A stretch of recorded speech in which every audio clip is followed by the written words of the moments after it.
Hi, my name is Brian Ottman, and I'm the Planning Director for Independence Township.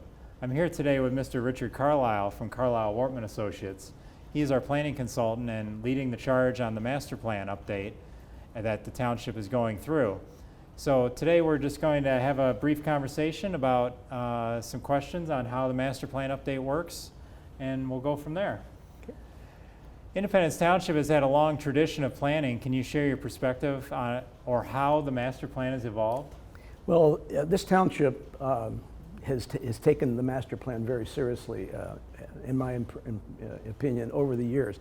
In fact, the first evidence that we've seen of a master plan really began during the 40s and later evolved from that. I mean, at that time it was simply a map. The first sort of written version of a master plan as a document that I'm aware of was in 1966. When I arrived in the early 80s, we were working with a master plan that was done in 1975. During the 80s and the 90s, because of a number of factors, a very active planning commission, which your dad was a member, the master plan was amended a number of times throughout the 80s and in the early 90s. But a fairly major effort was conducted in the late 90s called Vision 2020. And that involved an extensive citizen participation effort and ended up with the Vision 2020 strategic plan. Many of the policies and the directions that came out of that still are in existence today, and of course many things have been accomplished out of that plan. And the state planning law does require us to at least look at the plan every 5 years and update if necessary. Our commission has made the decision that it's time, that we need to do an update of it, and that's why we are in the process of doing that now. What are the factors that have influenced planning in the township? The township growth patterns have been, a lot of historical patterns have helped dictate where we currently are today. For example, the very earliest growth patterns were in the southern part of the township, in the Dixie Highway area and around Village of Clarkston. Also, ironically, we had some heavier density growth up around the lakes area, around Thindera and Walters Lake. However, that was merely cottage development, which later on began to become converted to full-time year-round housing. The other major factor that I think affected growth patterns in the township was the construction of I-75 through the center of the township. With essentially 3 interchanges and a major interstate coming through this community, it provided access to people to reach the township and want to live here, and it gave access to people who already lived here access to 75 in areas in the metropolitan area where there was employment. So 75 had a major impact. The third major factor was really the township's participation in the Oakland County Sewer Interceptor System. And that prompted the township to develop a water and sewer service district boundary because the township had limited capacity that they were entitled to in that system. And that boundary is pretty much the same today as it was when the system was first adopted. And that has really been established, really pretty much a growth boundary, because the areas within the sewer and water district boundary are generally being built in densities that would accommodate, that would need to have sewer.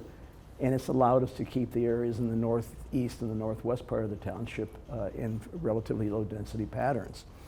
And so those are those are some physical factors. And one of the most important factors, I think the reason why many people live here, are some of the natural features that have also influenced land use patterns. The major one, of course, is the Clinton River. The Clinton River watershed that runs right vertically north-south through the township, travels ultimately through the city of the village, and the extensive wetland patterns and lakes and wetland patterns throughout the township, that the Planning Commission has made major effort to have policies and ordinances to preserve those particular features. That has essentially been a very, very important feature and factor in the township's planning. Residents are concerned about population growth and development within the township. How does the township address this issue, and how will it be handled moving forward? Well, if you see the population growth, really it was pretty dramatic during the 80s and the 90s. In fact, it was, the amount of growth during that 20-year period was greater than the next 20-year period. There was a great deal of subdivision growth back in those days, back in the 80s and the 90s that eventually filled out. But eventually that amount of growth, even though it may not seem like that to people, really slowed down to the point where the population growth was roughly half in the next 2 decades after that period of time.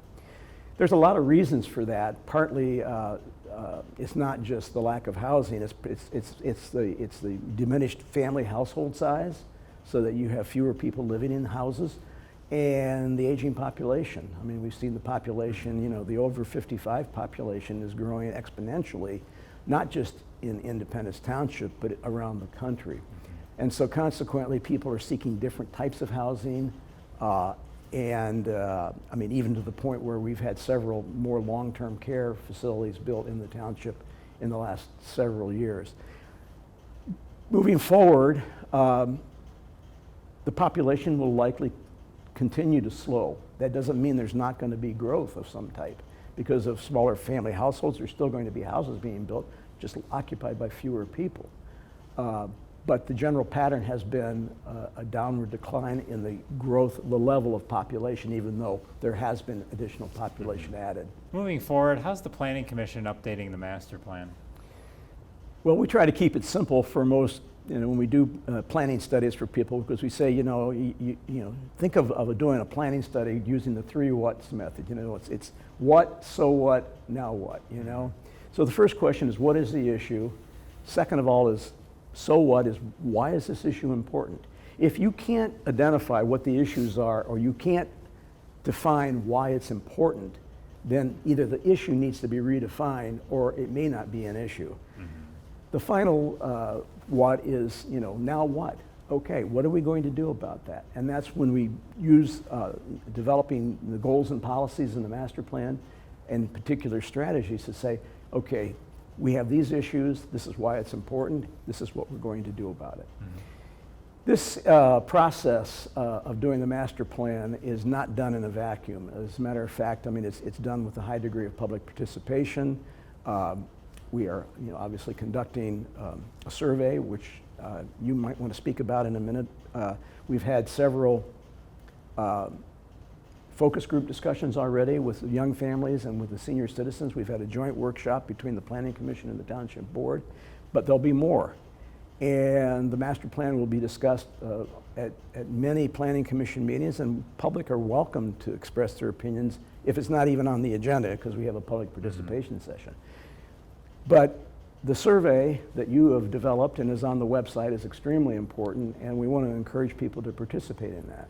Yeah, there's been over 410 responses to the survey, which is, and only 15 of those are non-residents. So it's been really, really successful. The survey takes about 5 minutes to take. I highly encourage, if you have not done so, go to the township website, click on the link to the survey, and there's also our dedicated master plan website that's available to view. And it's kind of helps you understand what the certain sections of the master plan are, and what the current master plan says, and also where we're going in the future. Yeah. So I'd encourage everyone to take the survey. We welcome as many results as possible, and so, yeah. So, Brian, the one thing I want to emphasize is that this is a public process. Mm-hmm. And the discussions regarding the master plan will be done in either public workshops or public hearings conducted by the Planning Commission, or at meetings held by the Planning Commission. So ultimately, it's the job of the Planning Commission to make a recommendation of an amended master plan, if indeed they choose to amend the master plan to the Township Board, who in this community will be taking final action on the master plan. It's not going to be a quick process, because we want to be deliberate about it. Plus, the Planning Commission has other business to conduct, as well as the board. Mm-hmm. But it will certainly be a deliberate process and a thoughtful process, taking into account the data that we're collecting, the public input that we're collecting, and a variety of other factors. Well, thank you very much, Dick. I would encourage everyone to go to the township website, look at the township calendar, click on Planning Commission agendas in order to follow along and participate in the process. We welcome all public participation in this process, and we hope to see you at a Planning Commission meeting.